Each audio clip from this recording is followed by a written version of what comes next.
Oi pessoal, tudo bem? E aí, gente, tudo bem? Sou o Jonas Sou o Leandro. e a gente é aqui do Bilhete Duplo. E essa é a realidade, ó. Meia, bermuda e frio lá fora. Frio, muito frio. Hoje a gente vai fazer um vídeo que a gente recebeu muitas perguntas sobre o aluguel aqui em Whistler. E a gente, obviamente, não tem uma comparação com as outras cidades, porque a gente nunca morou em outra cidade tendo que alugar alguma coisa, como Toronto ou Vancouver. Só que a gente vai trazer essa realidade de Whistler pra vocês. Lê, por que a gente fala que Whistler talvez seja uma das cidades mais caras pra se viver em termos de moradia? Então, essa é uma pergunta muito, assim, ela é até engraçada de responder, porque o Whistler nunca tá na lista de cidades mais caras para aluguel no Canadá, mas a realidade é que é muito diferente, enfim, a gente não sabe por quê. A verdade é que o Whistler não tem casas suficientemente... Assim, casas temos, muitas, mas, por exemplo, o Whistler Disponíveis, né? disponíveis, né? O Whistler não tem... prédios, o Whistler não tem, assim, grandes conjuntos habitacionais, sei lá se é assim que fala.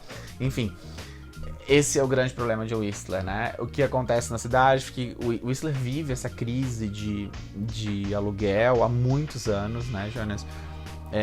Muitas pessoas, muitos proprietários têm as suas casas aqui. O que acontece? Eles fazem Airbnb ou eles contratam empresas e transformam as casas, né, em vacation homes, que aí basicamente são as casas de férias, mansões de férias. Então essas casas nunca estão no mercado para aluguéis de 1 ano, 6 meses, né? Isso. Sempre Airbnb. E isso é muito rentável pra quem tá alugando, porque pelo Airbnb ou pelo Vacation Home, eles conseguem 3, 4, até 5 vezes mais do que eles conseguiriam de dinheiro se alugasse pra uma pessoa pra long term, né? Pra um período de 12 meses ou mais. Basicamente eles conseguem, numa alta temporada, eles conseguem fazer no final de semana o valor de um aluguel, basicamente, mensal, que a gente pagaria mensal. Então esse é o problema principal. A gente não tem espaço na cidade pra construir mais casas.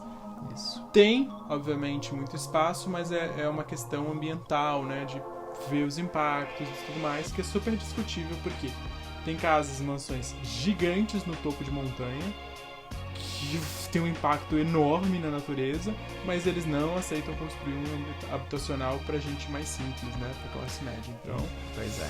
A polêmica que eu realmente vejo com olhos de dúvida, sabe? Se de fato a cidade quer o que ela quer, não sei, enfim.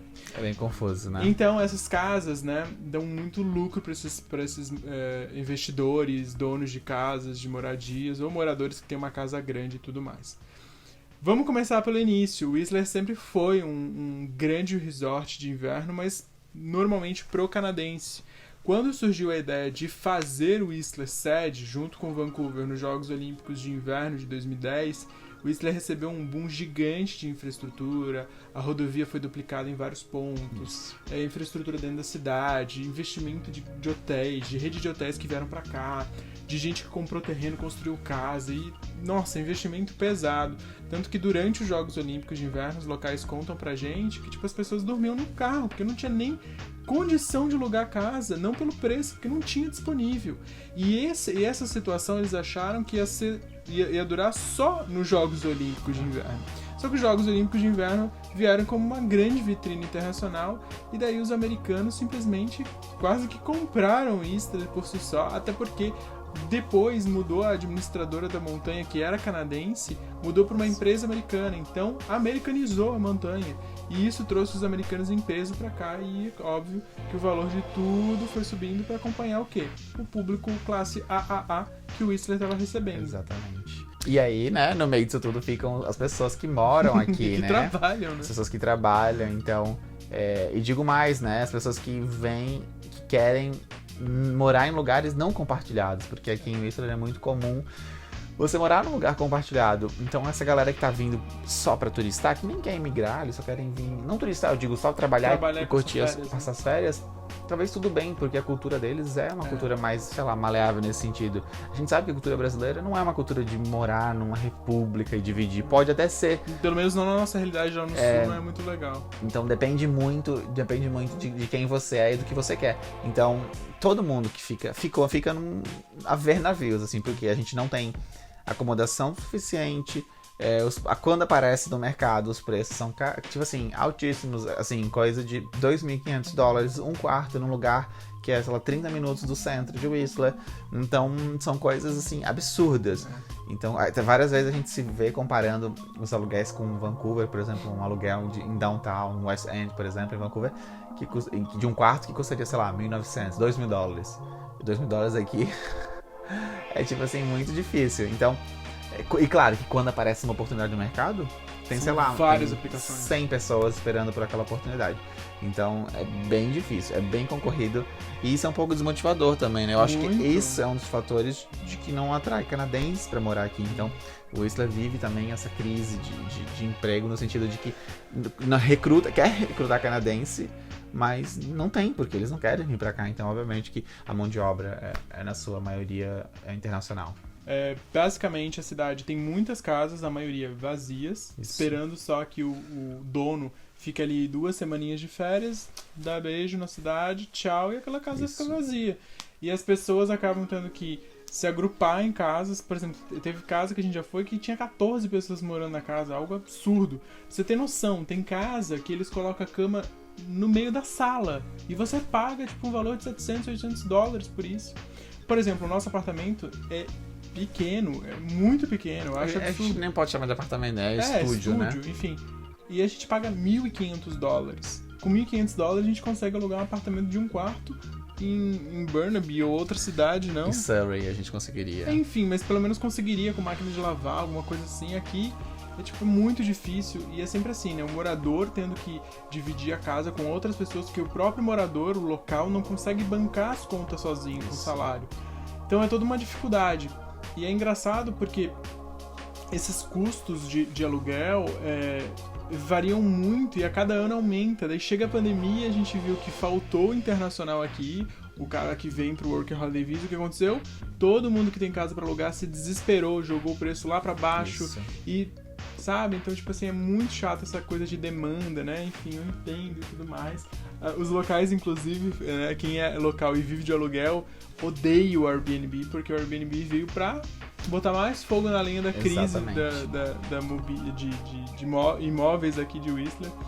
E a prefeitura me parece um pouco passiva diante desse problema, até porque eu acho que eles também não conseguem fazer muita coisa. Por ano sai o quê? 200 habitações novas, Lê? Acho que não, depende. Agora, por exemplo, eu vi que vai sair, a previsão é para 2021, um conjunto habitacional de baixo custo, para pessoas com baixa renda, enfim, aquela coisa toda, mas eles têm vários critérios, enfim, você tem que ser residente permanente ou canadense. Existe uma lista de espera, existe uma organização em Whistler que controla isso, né, para tentar encaixar essas pessoas, essas famílias, né. E é muito justo isso, e só entra gente que tem residência. Né? E só pra vocês terem noção, a lista de espera é de mais ou menos 5 a 7 anos. Então você pode imaginar quantas pessoas estão nessa lista, né? Então é bem complicado, assim, é bem isso que o Jonas falou. O cenário mais comum em Whistler é o local que, com muito suor, sei lá, comprou a casa e aí o que ele faz? Ele financiou. E ele precisa pagar o financiamento. Então, ele inventa algum quarto, algum cômodo, ele dá uma remanejada, faz um estúdio, ou constrói alguma coisa pra cima, ou aluga um quarto, para que esse dinheiro alugando ele consiga pagar o financiamento dele, que é o que acontece exatamente aqui. Eles construíram, você percebe que esse estúdio era um quarto que fazia parte da casa, então foi criado meio que um sobradinho, um anexo a esse quarto, abriu a porta do quarto e aí virou um estúdio, criou a sala, a cozinha, o banheiro. Então é mais ou menos essa a realidade, né? O que isso acaba sendo um saco, pra falar a verdade, porque a gente achou acomodação, mas você tá sempre dentro de um outro espaço, você nunca tá, eu diria que 100% no seu espaço privado, assim, isso é bem complicado, né, Jonas? Porque nas cidades grandes, né, querendo ou não, você acha um apartamento, uma coisa que é sua, né? Óbvio, tem uma parede que não isola o som bem, beleza, mas assim, você não deve nada pro cara do lado, entendeu? E aqui não, aqui é uma coisa sempre assim, né? Tá junto, tá grudado, e refaz, e faz ali o que dá pra ganhar dinheiro, enfim. Tudo improviso, né? Sempre, né? Então o Whistler tem esse problema, sabe? E é muito visível essa desigualdade em que tem gente que tem casas de 10, 15, 20 milhões de dólares, que tem mais de 10 quartos, enquanto a galera tá em 10 pessoas dividindo um quarto de casal. Não tô brincando, gente, tem quarto de casal com 2 camas beliche de 3 lugares. Tipo assim, zoado, sabe? E é aquela coisa, né? Enquanto tem gente aceitando esse tipo de circunstância, vai continuar existindo no mercado, né? Então, é uma coisa muito difícil de mudar, porque ao mesmo tempo o Whistler precisa desses trabalhadores estrangeiros, porque são pessoas que vêm pra cá cumprir a falta de mão de obra, porque só os locais não dão conta, enfim. Então é um grande problema, né? São vários setores aqui da cidade que juntos eles viram uma bola de neve. E o que a gente mais tem escutado de brasileiros e de canadenses é que esse problema de moradia tem se tornado algo inflamável em todo o Canadá. O puxador, o cara que manda nesse alto custo de vida, tem sido a moradia em quase todos os lugares. Então o Whistler não seria diferente, tem o agravante de ser uma cidade turística, resort, super querida pelas pessoas, e obviamente esse é o preço por estar aqui. Isso. Tem gente que está aqui porque ama as montanhas, tem gente que está aqui por outros motivos, e é o nosso caso. Exatamente. Espero que vocês tenham gostado desse vídeo. E é isso, né? Acompanha a gente lá no nosso Instagram, a gente posta, o nosso conteúdo lá é quase que em tempo real, né? Então a gente tá por lá por mais vezes ao dia. E é isso aí, né, Jonas? Fechou. Curta, compartilha, comenta, ajuda a gente. Vamos chegar logo nos 2.000 inscritos? É isso. E estamos de volta no YouTube em breve, quando tivermos mais coisas pra contar.